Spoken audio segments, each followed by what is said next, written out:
Filha de ex-conselheiro do Tribunal de Contas é presa pelo assassinato do marido. O homicídio aconteceu há 11 anos. Renata Moreira encomendou o crime. Carreta é furtada de pátio de oficina em Viana e dono entra em desespero. O prejuízo é de mais de R$100 mil. Adolescente que matou o representante comercial durante assalto não se arrepende do crime. A vítima reagiu e foi morta na porta do restaurante onde iria comemorar o aniversário da filha. A batalha da pequena Isadora, que luta para sobreviver. Ela precisa de uma vaga na UTI e não consegue. Polícia à procura de jovens que mataram um homem a golpes de faca no norte do estado. O crime aconteceu depois de uma briga. Carreta tomba na região serrana e 2 pessoas ficam feridas. A cabine ficou completamente destruída. O desespero de uma família. A jovem saiu de casa há 3 dias e não voltou mais. Divulgado o retrato falado do suspeito de violentar estudante de 11 anos na Serra. Deu trabalho. 2 guindastes foram usados para retirar carreta que tombou na curva do Saldanha. E na contramão da crise, empresas abrem vagas no programa Menor Aprendiz, oportunidades para adolescentes de 14 a 16 anos. A gente volta em 1 minuto. Olá, boa noite. Foi enterrado hoje à tarde o representante comercial morto durante um assalto na Serra. Alexandro José da Silva iria comemorar o aniversário de uma das filhas quando foi abordado pelo assassino, que é menor. Só esse ano, o estado já registrou 16 latrocínios, roubos seguidos de morte. Uma câmera de segurança registrou toda a ação criminosa. No momento do assalto, o homem de 37 anos retira as 2 filhas do banco de trás da caminhonete. As 2 meninas correm para o restaurante onde está a mãe. Nessa hora, o representante comercial volta para o veículo e entra em luta corporal com um dos criminosos. Mas o bandido está armado e dispara contra a vítima. Alexandro José da Silva é assassinado com um tiro na cabeça. Tomou um tiro, só que eu não sei como é que foi esse tiro. Eu acho que passou de raspão, não sei. Só aí ele deu a volta para poder salvar as meninas. Foi o que eu acredito, né? Só que na hora que ele foi pro outro lado, ele pegou, soltou as meninas e voltou. Nisso que ele voltou, ele pegou ele de novo. Aí entrou dentro do carro junto com ele, lá dentro foi mais 2 tiros dentro do carro. Horas depois do crime, a polícia prendeu o suspeito. O assassino é um adolescente de 16 anos. Você vai reagir com a arma na sua cara? Então a culpa é dele. Lógico, rapaz. Eu falei, rapaz, me dá aí a chave que tá tranquilo. O cara quer reagir com a arma, rapaz. Reagir não, quase que eu morri, né? Quase que foi eu que morri, rapaz. Mais um pouco era eu que ia ficar lá cheio de bala lá. Segundo o depoimento dele, eles estavam atrás de uma Hilux que já estava encomendada. Aí eles estavam passando pelo bairro de Fátima, observaram a Hilux parando no estabelecimento lá. Aí ele esperou o dono da Hilux, o motorista, estacionar e abordou. Esse crime que aconteceu ontem à noite na Serra foi configurado como latrocínio, que é assalto seguido de morte. Mas o que mais preocupa são os números dele aqui no Espírito Santo. Do início do ano até agora, foram registradas 16 ocorrências como essa, segundo a Secretaria de Segurança. Nós temos a triste peso de ser a região uma das regiões mais violentas do país, né? Crime contra a mulher, crime contra a criança, tráfico de droga, os índices são altíssimos, o número de furto e roubo diário é altíssimo. Além disso, vale o constante alerta de nunca reagir a um assalto. A vida está acima de qualquer valor material. Os filhos dele já estavam seguros, a esposa já estava segura, então aciona a polícia, deixa o Estado tentar fazer o seu trabalho, não é verdade? Não, agora ele se foi e uma família se perdeu. Ele não merecia isso. A gente só quer justiça, só isso. Só isso. A caminhonete do representante seria vendida pelos bandidos por R$5 mil. A polícia continua à procura do comparsa do adolescente. O desespero de um motorista que teve a carreta levada do pátio de uma oficina em Viana. Um prejuízo de mais de R$100 mil. Ela tem aproximadamente 20 metros e certamente não passaria despercebida, mas desapareceu como por encanto. Ninguém sabe, ninguém viu. Quando o dono chegou no pátio para abastecer a carreta e viajar, cadê?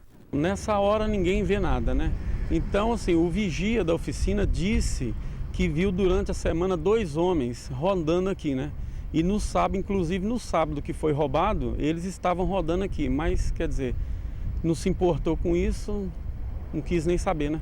O veículo é esse aí. Foi levado do pátio de uma oficina no último sábado. Além de não poder trabalhar, Marcelo ainda tomou um prejuízo de mais de R$100 mil. A carreta do Marcelo estava estacionada no pátio desta oficina há cerca de 3 semanas. Já estava com a bateria arriada e sem ar nos freios, o que significa que os bandidos devem ter levado, no mínimo, 30 minutos para retirar o veículo daqui. E só reforça a ideia de que quem quer que tenha feito isso sabia muito bem o que estava fazendo. Tiveram tempo de sobra e ninguém, às vezes as pessoas até veem, mas não fala nada, né? Esse representante do Sindicato das Empresas de Transporte de Cargas e Logística do Estado explica que roubos de cargas e furto de veículos poderiam ser evitados caso o governo disponibilizasse pátios pelas estradas, como determina a lei.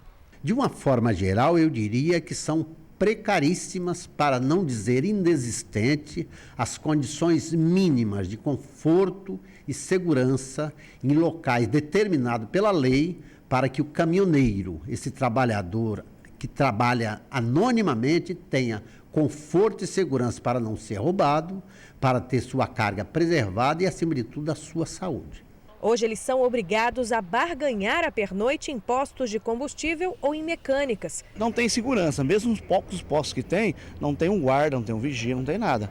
Então é uma situação que o governo não olha nessa parte do caminhão. Não tem segurança nenhuma. A pista em si, tá boa a pista, mas não tem segurança nenhuma. A polícia já está investigando o furto da carreta do Marcelo. Ele espera que um localizador instalado no veículo possa ajudar no caso. Já foi pedida a empresa de Santa Catarina, ela já vai passar o relatório do localizador, da localização do caminhão, da semana passada até a atual data, né? Para ver se tenta localizar, pelo menos, para onde foi esse caminhão. Quem tiver informações do furto, é só ligar para o Disque Denúncia 181.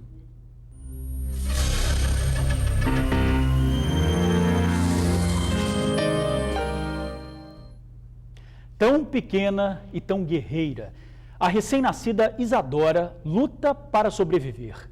Ela precisa de uma vaga na UTI e não consegue. Nas primeiras horas de vida, a pequena Isadora luta pela sobrevivência. Está internada na maternidade de Carapina, na Serra, em estado grave. Ela nasceu no começo da tarde de ontem. A neném fez cocô dentro da barriga da mãe e bebeu água do parto lá, né, de cocô.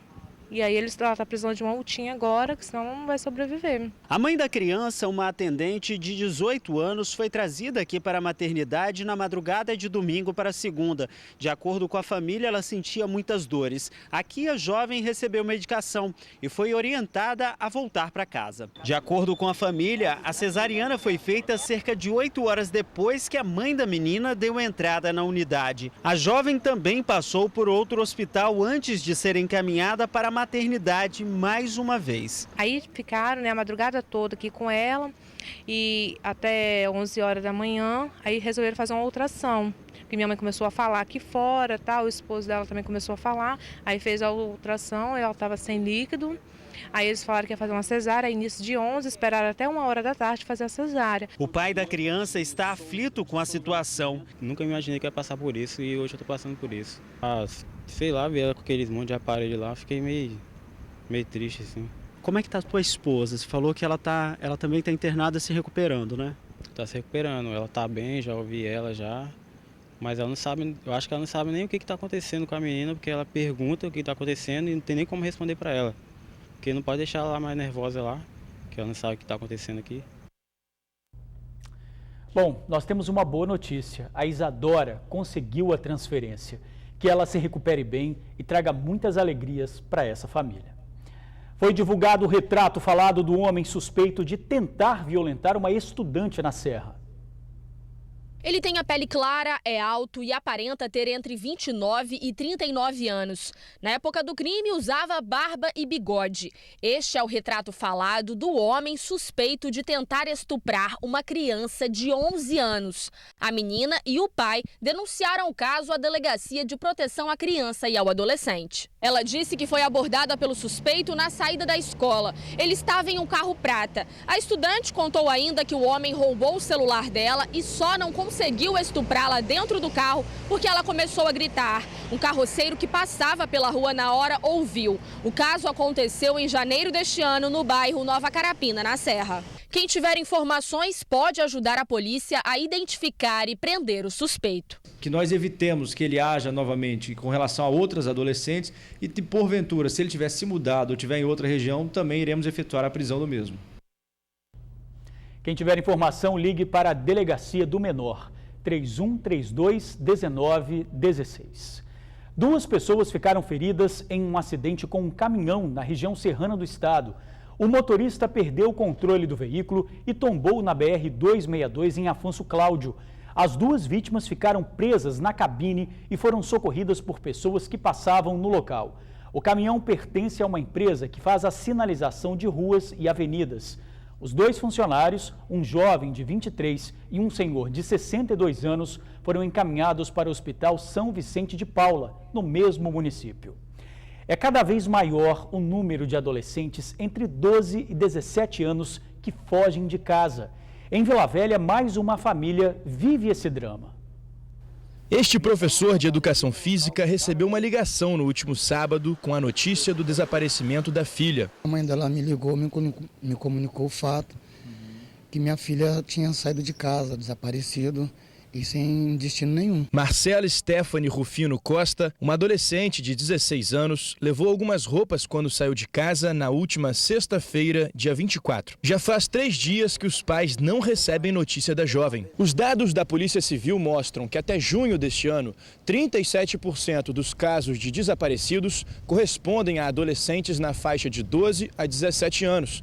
E os principais motivos são brigas de família e namorados. O pai conta que a filha morava com a mãe e o padrasto na Glória, em Vila Velha. A jovem também já passou um tempo na casa dele, no mesmo município. A esperança agora é que o telefone toque com alguma informação da Marcela. Enquanto isso não acontece, este pai abre o coração e faz um apelo. Volte logo, o telefone está aqui, você sabe meu número, é só me ligar, a sua foto está aqui, dizendo que eu te amo muito. Volte para casa, tá? Isso é importante para mim e para sua mãe. Quem tiver informação, ligue para a Polícia Civil. O telefone é o 3137-9065. Filha do ex-conselheiro do Tribunal de Contas é presa acusada de mandar matar o próprio marido. O crime foi há 11 anos. Renata Belo Moreira, de 44 anos, foi presa na manhã de hoje em Vitória. A polícia cumpriu o mandado de prisão expedido no ano passado. Renata chegou a cumprir 3 anos de prisão domiciliar pela morte do marido, um vendedor de carros de 44 anos. O crime aconteceu há 11 anos no município de Marechal Floriano. As investigações da polícia concluíram que Renata encomendou a morte do marido. Quando foram passar um feriado de Páscoa na casa da mãe do Marcos, que é em Manhuaçu, ela teria combinado com esses pistoleiros que ficariam aguardando ela num posto de combustível em Marechal Floriano. Os 2 pistoleiros chegaram, renderam o marido, o corpo foi só encontrado no dia seguinte e estava com 2 ferimentos no pescoço, né, que teria sido degolado e queimado também. Na época, o jornal A Tribuna acompanhou o caso. Renata é filha do conselheiro do Tribunal de Contas aposentado Mário Moreira. Ela teria planejado a morte do marido porque estaria sofrendo agressões. Por ela, na época, relatar que estava sendo agredido pelo marido, que ele seria usuário de droga e tudo, ela teria se cansado dessas agressões e teriam feito esse crime tão brutal, né? Renata foi condenada a 14 anos de prisão em regime fechado. 5.000 adolescentes trabalham no programa Menor Aprendiz em todo o estado. Eles têm entre 14 e 16 anos e a oferta de vagas cresceu 20% em relação ao ano passado. Quem tem o seu que preserve. A taxa de desemprego no país é a maior desde 2010. Eu estou de férias agora, vou voltar, mas não sei se a empresa vai me mandar embora ou não. Se ela ficar comigo, eu vou fazer de tudo para permanecer nela, porque, né, O desemprego está solto por aí. O cenário para quem tem entre 14 e 17 anos é bem diferente. Segue na contramão da crise e do desemprego. Só neste ano, aqui no estado, quase 5.000 adolescentes foram contratados para trabalhar como menor aprendiz. No CIEE, a oferta de vagas neste ano cresceu 20% em relação ao ano passado. Para se candidatar ao posto, é necessário preencher alguns pré-requisitos. Precisa ter entre 14 e 16 anos, ser estudante de escola pública ou bolsista de escola particular, e a renda da família precisa de estar entre a faixa de até meio salário mínimo por pessoa. Só esta empresa contratou 8 menores aprendizes. Desde fevereiro, eles desenvolvem funções administrativas. E não tem moleza não, são 4 horas diárias no batente, 3 vezes por semana. O comprometimento dos estudantes é algo que chama a atenção dos gestores. Cada chefe de setor, cada funcionário dos setores, eles acompanham o dia a dia deles e também municia eles para fazer as atividades pertinentes àquele setor. Então, com isso aí, eles estão despertando ser alguém. A experiência tem sido tão intensa que Jorge já tomou uma decisão. Não tem dúvidas da profissão que vai seguir. Eu pretendo ser advogado. E por que você escolheu ser advogado? Por causa que eu agora estou mexendo bastante com o processo, eu vejo como o Brício faz, como a Helena faz, eu estou começando a entender. E é bom se dedicar cada vez mais, viu? Quem se destaca tem mais chances de ser lembrado quando pintar uma oportunidade de emprego. Muitos são contratados como estagiários, quando já estão dentro dos critérios, que tem que ter pelo menos o ensino médio, estar estudando no ensino médio. E depois, como funcionários, ficam aí fazendo carreira na própria empresa ou em outra. E outros são até diretamente contratados como funcionários. O índice tem aumentado cada vez mais de efetivação. Está interessado? Então acesse o site ciee-es.org.br. Carreta com 25 toneladas de papel tomba na curva do Saldanha. O veículo seguia para o porto de Capoaba, em Vila Velha. A carga tombou para o lado e o motorista não conseguiu segurar o veículo. Ele teve ferimentos leves, foi atendido em um hospital particular de Vitória e liberado. O trânsito ficou lento na região até a retirada do veículo no início da tarde. Jovem que caiu do Transcol em movimento quando a porta do coletivo se abriu, diz que desmaiou imediatamente ao bater no chão. Foram 7 pontos na cabeça, vários hematomas e machucados pelo corpo. O trauma também será difícil de cicatrizar. Leonardo seguia para o trabalho em Vitória como fazia há 3 meses, desde quando se mudou para o bairro Jockey, em Vila Velha. A condução era o coletivo que faz a linha 610, terminal de Taparica a terminal de Vila Velha. O atendente estava sentado, mas se levantou para dar lugar a um idoso. Segundos depois, o inesperado aconteceu. Estava na parte da frente, o senhor idoso pediu lugar, claro que eu dei, que é idoso, fui para a parte de trás. Nisso que eu cheguei na parte de trás, foi perto da porta. Aí o motorista acelerou um pouco para fazer a curva, nisso que ele acelerou, tentei segurar, não consegui. Aí bati na porta, a porta abriu e depois não é mais de nada, que eu caí na salta desmaiado já. Leonardo ficou desmaiado por pelo menos 40 minutos. Ele foi socorrido e levado para o Hospital Jaime dos Santos Neves, na Serra. A mãe do jovem ficou desesperada quando recebeu a notícia. Aí eu falei, senhora, então meu filho morreu. Ela falou assim, não, ele não morreu. Aí eu falei, eu entrei em desespero, né? O acidente com Leonardo aconteceu aqui na Avenida Saturnino Rangel Mauro, em Coqueiral de Taparica, Vila Velha. E no mesmo município, há pouco mais de um mês, uma mulher caiu de forma parecida de um coletivo e morreu. Na ocasião, a porta do ônibus também se abriu de maneira inesperada. E o diretor-presidente da CETURB disse que já solicitou uma perícia no coletivo. Um técnico, um engenheiro mecânico ia ao local, já tirar as primeiras impressões, fazer uma nota técnica. Isolamos o ônibus, ele não pode andar até que seja aprofundado uma perícia. Estamos caminhando um ofício à Polícia Civil solicitando que seja feita uma perícia. Vamos solicitar aos consórcios que comuniquem ao fabricante e o fabricante também venha se manifestar sobre o fato, porque o ônibus que aconteceu este fato, ele é muito novo, ele é 2014/2015. O diretor também falou que as verificações que eram feitas a cada 3 meses agora serão surpresa.